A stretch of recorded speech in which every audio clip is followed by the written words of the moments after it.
Well, g'day everyone, how's it going? Coming at you from the studio today, and in this video I want to show you the Aputure 200D.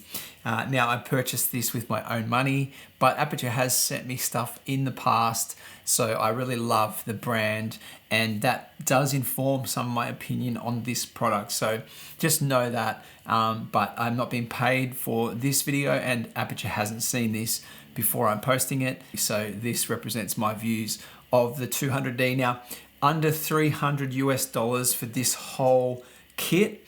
So essentially, I really think this is a really good value kit. Now, it's plastic, it's not metal like the other stuff, but it really is a good construction, and it's nice and solid in terms of its build quality and everything like that. So in terms of the look of it and the functionality, how it works and everything like that, it's really an awesome light. But it comes, I think, with one major flaw. So I'm going to take you through what I did to fix this and how I sorted out this issue with the light.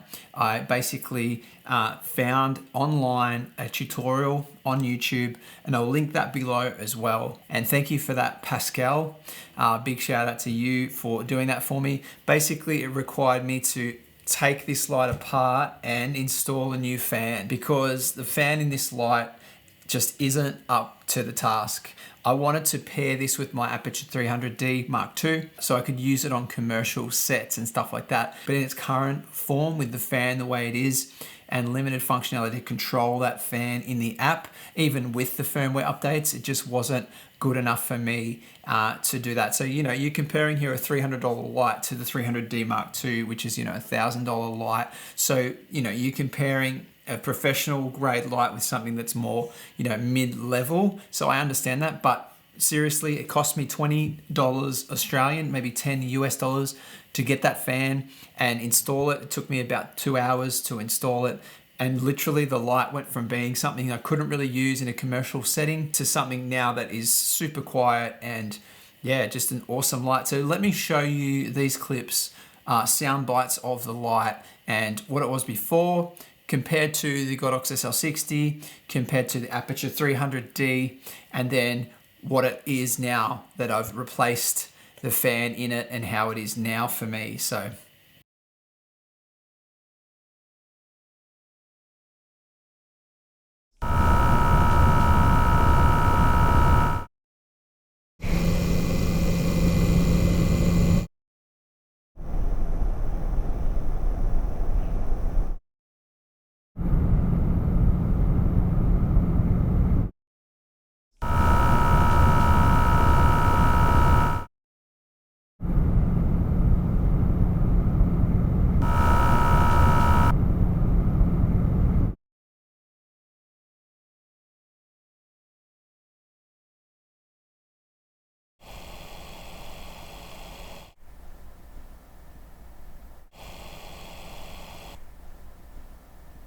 I'll link below as well to the fan that I put in this, which is a fan from a company called Be Quiet.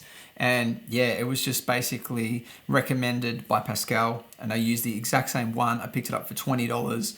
And so, for $320, around about just over $300, I've got a light which I think is a professional level light. A similar output to the 300D Mark II as well, so it's awesome for the size of light that it is, and it just works really, really well. I love it.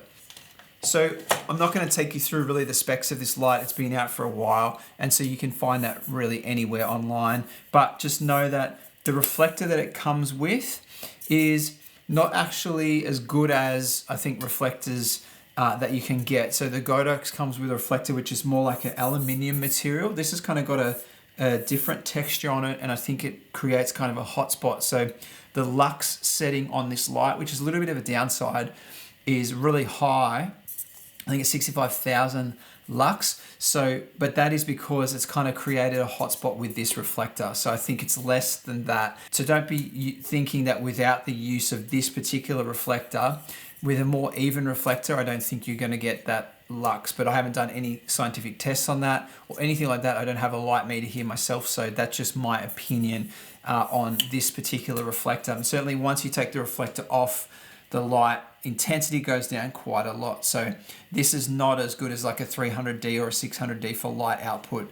You're going to need something brighter if you want to do like a light output where you're putting a softbox with some diffusion layers further away from the subject that you're trying to light, so, or the products or whatever that you're trying to light. But another downside to this is it's just not super rugged. It's a plastic material, and I know there were some issues with this yoke as well when this first came out, so that's been something that people have mentioned and commented already in other videos as well, but they've since fixed it and the yoke is much stronger now, but it is a plasticky kind of light, and so you have that plasticky feel to it, but I like the construction, how it's nice and square and boxy.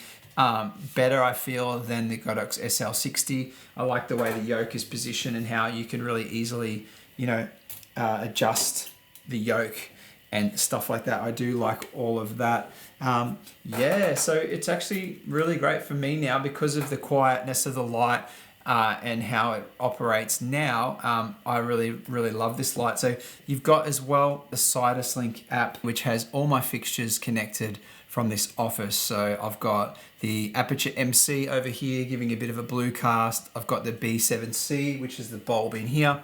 And now I'm going to turn on the Aputure 200D. Now, this is just a single light source.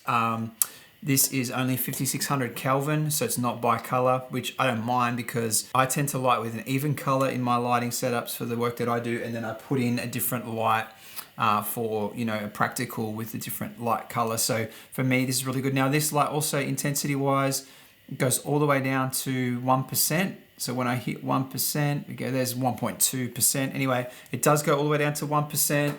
So that's pretty good, and it goes up super bright. I mean, this light is bright. That's at 93%. So it is a really bright light. So if I go to the fixtures here, I've got this AC power button on the side. What I have here is different fan modes, which is kind of how it works if you have this light without the modification. When you've got a bit of fan noise, you can adjust it using the smart setting, which will actually turn the light right down and turn the fan almost off. And you've got medium setting, and it looks like in there as well, if I just jump back in, I've got a firmware update in there. So potentially this firmware update might help this standard fan as well. I'm not sure what the firmware update is, but maybe I should do that. Maybe I'll do that firmware update and report back. Let me do it right now. So just letting that update, it's connected via Bluetooth, so it's doing it. And that's the thing, you operate everything through the app for this light. There's no remote that comes with the light, which is another downside, because for the Godox I'm using here, I have this remote, and for other lights that I use, I do have remotes. But for this, there's no remote. It's all through the app. But I have a Surface that I use, like an iPad or an iPhone on set, and I connect all the lights and I can adjust them all together as one unit. So I don't mind that setup. I like that kind of setup. The other things that it comes with is this power brick, really nice connectors and everything. 3-pin connector into the light, which is a nice feature as well. Update successful. And that's it. So let's go in and see if there is any other fan modes. Oh, there we go. So it's saying there's still just the smart mode and the medium mode. So that's all there is in that. All right, so that's my kind of view of the Aputure 200D, and I think for $300, it's a very good light. It's an excellent light with CRI quality. It's very high intensity as far as lights go in this price point. So yeah, I would highly recommend this light. But if you need something that's really, really quiet and you're putting that light close to the subject, then definitely you need to look at maybe changing the fan, which potentially is going to avoid your warranty. So that's a consideration, but also thinking about a light that is a little bit quieter than this one. But that's all for this video. Thanks so much for watching, everyone, and we'll see you in the next one. Bye for now.